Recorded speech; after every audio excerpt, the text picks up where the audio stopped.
नमस्कार, मी सोनल तांबे. Global Maharashtra 24 news बुलेटिनमध्ये तुम्हा सर्वांचं स्वागत. पाहूया आजच्या ठळक घडामोडी. फक्त ग्लोबल महाराष्ट्र 24 वृत्तवाहिनीच्या आपल्या हक्काचे विचार. नमस्कार, आपण पाहत आहात ग्लोबल महाराष्ट्र 24 न्यूज. आजच्या न्यूज बुलेटिनमध्ये आपले मनपूर्वक स्वागत. कल्याण परिमंडळ 3चे पोलीस उपायुक्त अतुलजी झेंडे यांच्या वाढदिवसानिमित्त ग्लोबल महाराष्ट्र 24 न्यूजच्या ठाणे जिल्ह्यातील प्रतिनिधींनी घेतली सदिच्छा भेट. शिवाय झेंडे सरांना त्यांच्या कार्यालयात जाऊन दिल्या वाढदिवसाच्या भरभरून शुभेच्छा. माननीय पोलीस उपायुक्त अतुल झेंडे यांच्या वाढदिवसाचे औचित्य साधून आज ग्लोबल महाराष्ट्र 24 न्यूज टीमच्या ठाणे जिल्हा प्रतिनिधींना प्रत्येकी एक माईक बूम आदरणीय झेंडे सर यांच्या शुभहस्ते वितरित करण्यात आले. प्रसंगी रायगड जिल्हा प्रतिनिधी महेंद्र जाधव, ठाणे जिल्हा प्रतिनिधी विश्वनाथ शेनोय, कल्याण जिल्हा प्रतिनिधी भानुदास गायकवाड, उपसंपादक सागर जोशी, डोंबिवली प्रतिनिधी विनोद गिरी, कल्याण ग्रामीण प्रतिनिधी सुनील पाटील व मुख्य संपादक जी.डी. कदम उपस्थित होते. यावेळी शारदीय नवरात्र उत्सवाच्या निमित्ताने आदरणीय झेंडे सर यांनी सुरक्षेच्या संबंधित सूचना आणि नवरात्र उत्सवाच्या नागरिकांना शुभेच्छा दिल्या. शिवाय ग्लोबल महाराष्ट्र 24 न्यूजच्या प्रतिनिधींना देखील शुभेच्छा दिल्या. Bureau report, global Maharashtra 24 news, Kalyan. अशाच निरनिराळ्या आणि देशविदेशातील ठळक घडामोडी पाहण्यासाठी ग्लोबल महाराष्ट्र 24 न्यूज वृत्तवाहिनीला सबस्क्राईब करा, लाईक करा, शेअर करा आणि कमेंट बॉक्समध्ये आपल्या प्रतिक्रिया नोंद करा आणि पाहत रहा ग्लोबल महाराष्ट्र 24 न्यूज. धन्यवाद. नमस्कार, आपण आहोत कल्याणच्या परिमंडळ 3 उपायुक्त झेंडे सर यांच्या कार्यालयात. आज त्यांचा वाढदिवस होता आणि त्यांच्या वाढदिवसाचं औचित्य साधून आमच्या ग्लोबल महाराष्ट्र 24 न्यूजच्या टीमनं त्यांची सदिच्छा भेट घेऊन त्यांना शुभेच्छा दिल्या.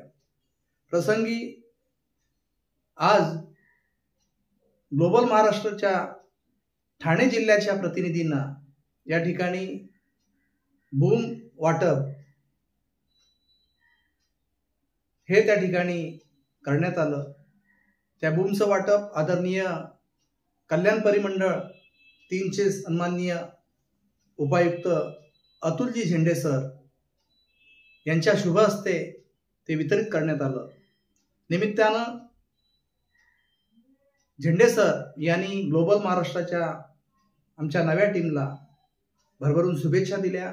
शिवाय आज सुरू झालेल्या शारदीय नवरात्र उत्सवाच्या निमित्त समस्त ठाणे जिल्ह्यातील, कल्याण जिल्ह्यातील नागरिकांना देखील त्यांनी शुभेच्छा दिल्या. पाहूयात त्यांच्या काय प्रतिक्रिया आहेत. धन्यवाद. नमस्कार, मी अतुल झेंडे, पोलीस उपायुक्त परिमंडळ 3 कल्याण डोंबिवली. सगळ्यांना प्रथमतः नवरात्रीच्या हार्दिक शुभेच्छा. आणि आजच्या ह्या नवरात्रीच्या शुभमुहूर्तावरती ग्लोबल महाराष्ट्र 24 न्यूज चॅनल पूर्ण महाराष्ट्रभरामध्ये सुरू आहे. त्या निमित्ताने हा चॅनलच्या ठिकाणी उद्घाटन सोहळा होत आहे. अतिशय जबाबदारीचं असं एक क्षेत्र जे आहे ते आपण प्रसारमाध्यम म्हणतो आणि त्या प्रसारमाध्यमातून जी काही शासनाची किंवा लोकांची काही जी बाजू आहे ती लोकांपर्यंत पोहोचत असते. आणि निश्चितपणे या माध्यमातूनही खूप चांगल्या प्रकारे काम आतापर्यंत सुरू आहे आणि असंच प्रकारचं काम यापुढेही सुरू राहील अशी मला नक्की अपेक्षा आहे. आणि आपली सर्व टीम या ठिकाणी ग्लोबल महाराष्ट्र या न्यूज चॅनलची सर्व टीम्स या ठिकाणी उपस्थित आहेत. त्या सर्वांना या नवीन याच्याकरता मी शुभेच्छा देतो. आणि पोलीस विभागातर्फे सुद्धा शेवटी लोकांचं सुरक्षितता आणि लोकांची सुरक्षितता हे करता आपल्या पोलीस डिपार्टमेंट प्राथमिकता आहे आणि निश्चितपणे आपल्या सगळ्यांचा यामध्ये खूप मोठा सहभाग आहे. त्याबद्दलही आपले आभार व्यक्त करतो आणि आपल्या पुन्हा सर्वांना नवरात्रीच्या हार्दिक शुभेच्छा देतो. धन्यवाद. नवरात्रीच्या अनुषंगाने पोलीस विभागातर्फे पूर्ण हे 9 दिवस जे आहेत पूर्णपणे बंदोबस्ताचं नियोजन केलेलं आहे. आणि पूर्ण कल्याण डोंबिवली शहरामध्ये सगळेच सण म्हणजे मोठ्या हिंदू मुस्लिमांचे सर्व सण अतिशय उत्साहाने साजरे केले जातात. आणि त्याचप्रमाणे आपला पोलीस बंदोबस्त पूर्ण 9 दिवस आपण ठेवलेला आहे. ज्या ज्या ठिकाणी सार्वजनिक गर्दी आहेत त्या ठिकाणी मूर्ती स्थापना देवींच्या मूर्ती त्या ठिकाणी आपला महत्त्वाचा बंदोबस्त आहे. विशेषतः आपल्याकडे सगळ्यांना माहिती असेल की कल्याणमध्ये दुर्गाडी या ठिकाणी दुर्गादेवीचा मोठा उत्सव हा असतो. त्या ठिकाणी सुद्धा आमचा प्रबंध व्यवस्था आहे आणि बऱ्याच ठिकाणी सार्वजनिक गरबे असतात. आता लोकांनी या निमित्ताने असं आव्हान राहील की आपली सुरक्षितता महत्त्वाची आहे. मग शिस्त महिला आणि मुली यामध्ये मोठ्या प्रमाणात सहभागी होतात. तर आपल्याकडे किमती ऐवज असेल किंवा असेल त्याचं सुरक्षित करणं गरजेचं आहे. आमच्यासुद्धा वेगवेगळ्या टीम्स असतील ते साध्या वेशामध्ये असतील आणि प्लस त्यामध्ये आपल्या ज्या महिलांचे छेडछाड होऊ नये याकरता आम्ही टीम्स ठेवलेल्या आहेत आणि महिलांची त्या अधिकाऱ्यांची आणि कर्मचाऱ्यांची त्याकरता नेमणूक केलेली आहे. आणि निश्चितपणे मला खात्री आहे की सर्व दोन या सगळ्या प्राथमिकता ज्या आपली सुरक्षित आहे त्याकरता करावं आणि आमचा डायल 112 हा नंबर जो आहे इमर्जन्सी नंबर, जर आपल्याला काही अडचण असेल तर डायरेक्ट त्याच्यावरती फोन करावा असे मी सगळ्यांना या ठिकाणी आव्हान